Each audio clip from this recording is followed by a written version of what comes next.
casi no regreso.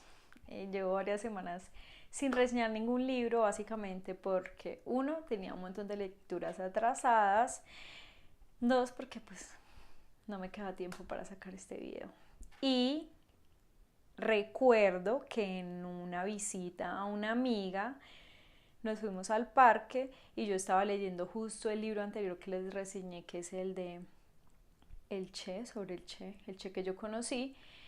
Y en la casa de mi amiga vi un título que me llamó como la atención y lo agarré.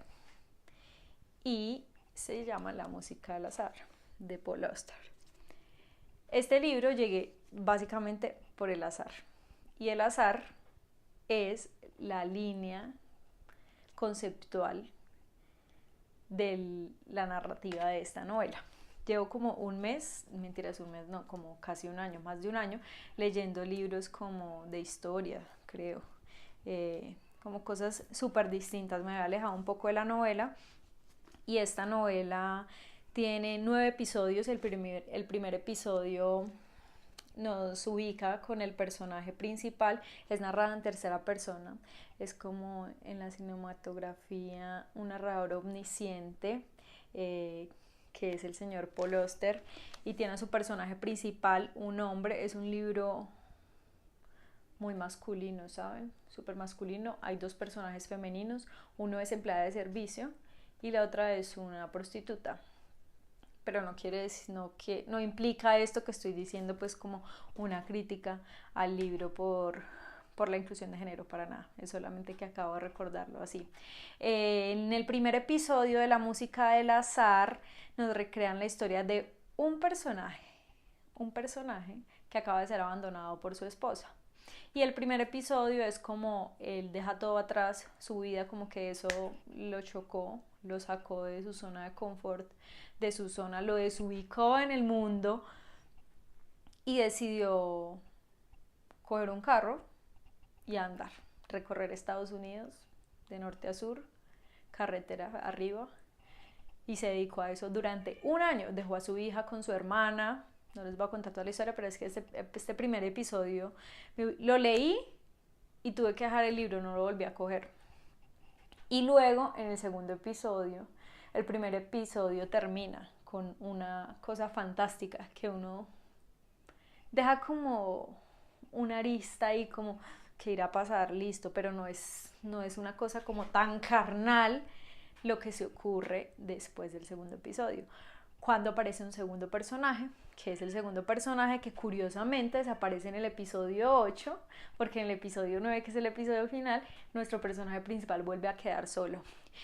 Hasta ahora que termino este libro me entero que tiene una adaptación cinematográfica, no la he podido revisar, pero se llama igual La música del azar, y básicamente narra, el primer episodio nos narra casi que una novela de carretera.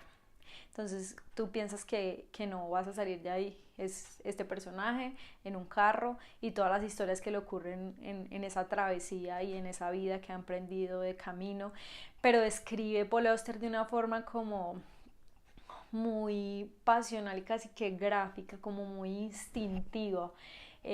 Esa relación que tiene este personaje con el automóvil y la necesidad que siente casi carnal de estar al volante y tener al frente la carretera y no saber a dónde llegar, pero tener ese impulso incontrolable de querer seguir sin parar. Luego nos presenta un segundo personaje, hay un juego de cartas, la forma magistral en que este señor recrea un juego de cartas, incluso para quienes no tenemos ni idea de ese tipo de juegos ni de apuestas. Eh, Me parece fascinante la forma en cómo lo describe. Terminando séptimo, o sea, después del segundo episodio ya no lo van a poder soltar, ya no lo van a querer soltar. Y la música tiene algo que va de principio a fin, pero no es algo transgresor, ¿saben? Uno imaginaría, yo cuando vi ese título, imaginé que iba a ser mucho más descriptiva o incluso como pasional la presencia de la música en la narrativa y en el personaje, pero es inicial. El personaje tiene un piano, se ve obligado a venderlo, lo vende, a veces enciende la radio, pero la música no está presente en todo eso, pero sí en la narrativa que nos propone Paul Auster, que hace muchas referencias literarias, porque usa incluso frases de otros libros citadas por su personaje principal, que lee una que otra vez algún libro. Y la música clásica también hay algunas referencias, curiosamente al principio y al final. Parece a veces como una historia cíclica, como que donde comienza termina, pero no. Tiene un final abrupto, quizá un poco, da un poco de desasosiego terminarlo, y según entiendo a todo el mundo le pasa.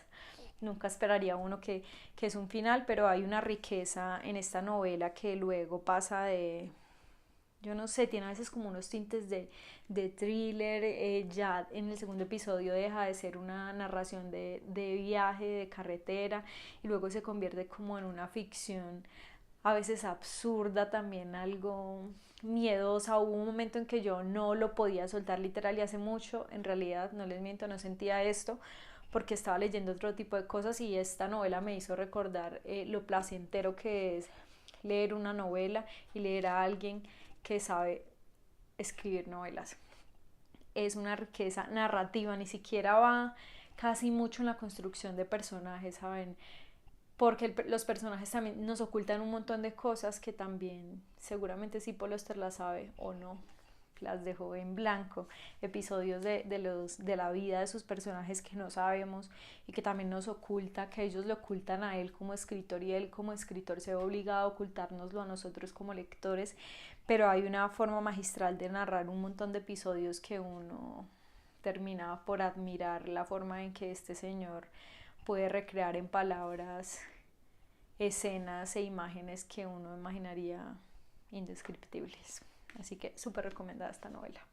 Y curiosamente quiero abrir con ustedes, en presencia de ustedes, miren este libro, Una vida en palabras, una conversación. Estuve buscando libros de entrevistas y curiosamente el profesor Álvaro González me regaló este libro que voy a empezar a leer para compartirles luego, así que lo abro delante de ustedes para comprometerme a entregarles mis apreciaciones respecto a esta que es una novela, una entrevista.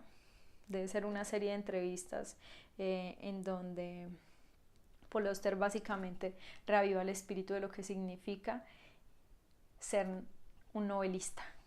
Y en eso está basado este libro. Es como que todo aquel que quiera escribir novelas o quiera saber sobre la escritura de novelas debería leerlo, y pues yo lo voy a leer. Luego les cuento de qué se trata. Chao.